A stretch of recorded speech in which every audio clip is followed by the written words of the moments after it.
Evet değerli takipçiler, bu videomuzda sizlerle CarPlay ve elektrikli araçla kullanabileceğimiz uygulamalar, bu konudan bahsedeceğim.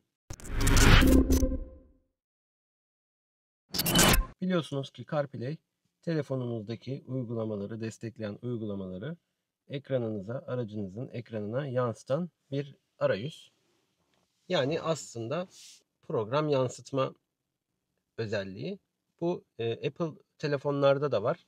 Android telefonlarda da Android Auto olarak geçiyor. Şimdi telefonunuzda ayarlarda genel kısmında CarPlay kısmına tıkladığınızda buradan ilgili aracı seçip bu ekranları özelleştirebiliyorsunuz. Hangi uygulamalar kullanılabiliyorsa buradan gösteriyor. Burada uygulamaların sıralamasını da buradaki uygulamaların yerlerini değiştirerek anlık telefondan ayarlarını yaparak ekrana o sıralama şeklinde yansıtabiliyorsunuz.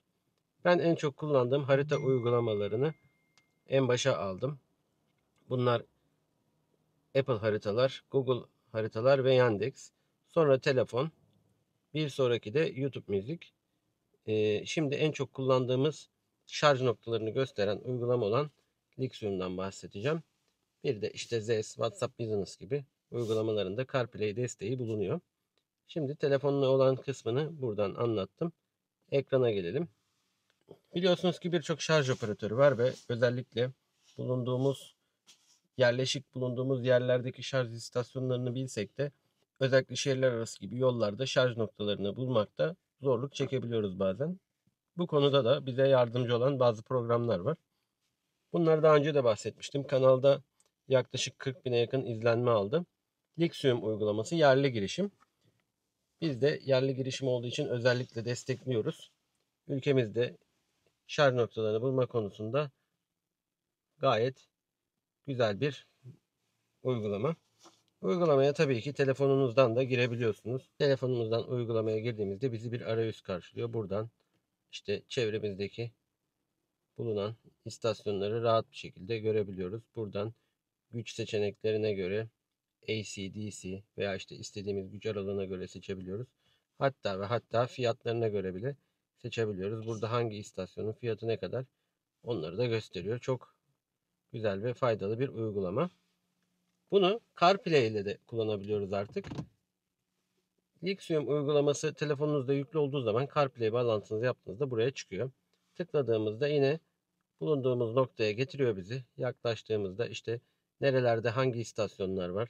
Bunları fiyatlarına göre, güçlerine göre seçebiliyoruz. İstasyonlar bize liste olarak da geliyor yakında olanlar. Örnek veriyoruz. İşte Afex 60 kW'lık soket var. Uygun. ZES, Extreme Park soketler uygun. Adresleri, açıklamaları, ilgili yerin telefon numarası gibi bilgiler de bulunuyor. Tabii bu uygulamalar sürekli gelişiyor. Farklı özellikler de ekleniyor. Şu an anlık olarak haritadan şarj noktalarını görebilme, filtrelerden müsaitler, sadece AC istasyonlar veya sadece hızlı DC istasyonları görebiliyorsunuz.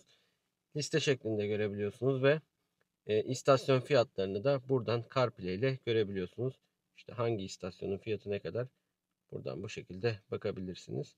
Ama burada muhtemelen en çok kullanacağınız harita, bulunduğunuz noktaya yakın noktadaki istasyonlar ve buradan filtreleme işte sadece DC'leri göster şeklinde dediğimiz zaman şu an sadece etrafımızda olan DC istasyonları gösteriyor. Bazı noktalarda daha fazla istasyon olduğu için tabii ki biraz 2-3 gibi rakamlar verebiliyor. Mesela şehri biraz daha büyüttüğümüz zaman burada istasyonları gösteriyor. 2-3 gibi birden fazla istasyonun olduğu yerleri de gösteriyor. Görüldüğü üzere ülkemizde artık istasyon noktasında sıkıntı yok. Her yerde istasyon var.